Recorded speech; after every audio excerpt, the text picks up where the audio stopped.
perkenalkan, nama saya Hana Ayu Mustika Ratu, mewakili dari kelompok 3 yang beranggotakan terdiri dari saya sendiri, Pak Carwan, dan Kak Divya.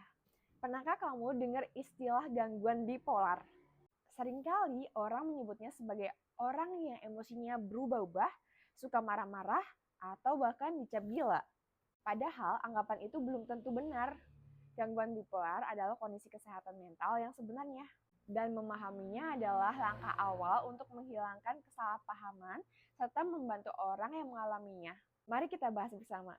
Menurut Panduan Medis Internasional DSM-5-TR dan WHO, gangguan bipolar adalah gangguan kesehatan mental kronis yang ditandai dengan perubahan suasana hati, energi, dan kemampuan beraktivitas yang sangat ekstrim.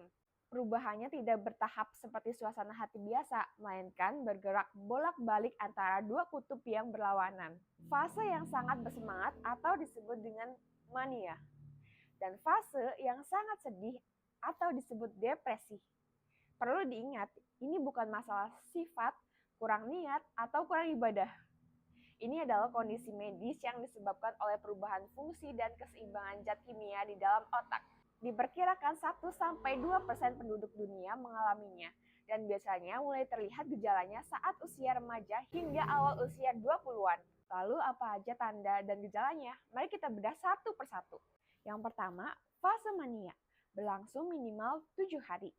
Dan ini dia gejalanya, merasa sangat gembira atau percaya diri berlebihan, tidur hanya 2-3 jam tapi tetap bertenaga, bicara sangat cepat hingga sulit diserap, pikiran melompat-lompat, dan sering melakukan tindakan beresiko seperti boros besar-besaran atau mengambil keputusan secara tergesa-gesa. Kedua, fase hipomania berlangsung minimal 4 hari, gejalanya tuh mirip mania tapi lebih ringan. Tidak sampai mengganggu pekerjaan atau hubungan, bahkan sering merasa lebih kreatif dan produktif. Ketiga, fase depresi berlangsung minimal 2 minggu. Tanda-tandanya seperti merasa sedih mendalam, hampa, kehilangan minat pada hal yang disukai, badan terasa sangat lelah, sulit berkonsentrasi, gangguan tidur dan makan, hingga munculnya rasa bersalah berlebihan atau pikiran untuk menyakiti diri sendiri. Kenapa sih kondisi ini bisa terjadi? Penyebabnya bukan satu hal saja, melainkan gabungan beberapa faktor. Yang pertama, faktor genetik. Ini memiliki peran terbesar, sekitar 60-80% resikonya diturunkan dari keluarga. Jika orang tua atau saudara memiliki riwayat, resikonya lebih tinggi lagi. Yang kedua, faktor biologi. Terjadi ketidakseimbangan zat kimia pengatur suasana hati di otak seperti dopamin, serotonin, dan noradrenalin. Yang ketiga, faktor pemicu lingkungan.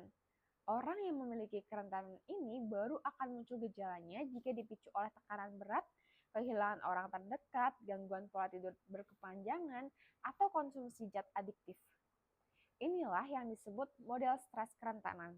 Jika tidak dikenali dan ditangani dengan baik, gangguan ini bisa berdampak luas dalam kehidupan sehari-hari. Di bidang pekerjaan dan pendidikan, produktivitas bisa menurun drastis. Dalam hubungan sosial, sering terjadi kesalahpahaman karena perubahan emosi yang tiba-tiba. Secara finansial, perilaku impulsif saat fase mania bisa menimbulkan kerugian. Bahkan, resiko pikiran untuk menyakiti diri sendiri pada penderita gangguan bipolar bisa mencapai 15-20 kali lipat dibandingkan dengan orang pada umumnya. Oleh karena itu, penanganan yang tepat sangat penting. Nah, agar tidak salah paham, mari kita luruskan beberapa mitos yang sering beredar. Mitos, orang bipolar itu gila dan berbahaya. Fakta, kebanyakan justru menyakiti dirinya sendiri, bukan orang lain.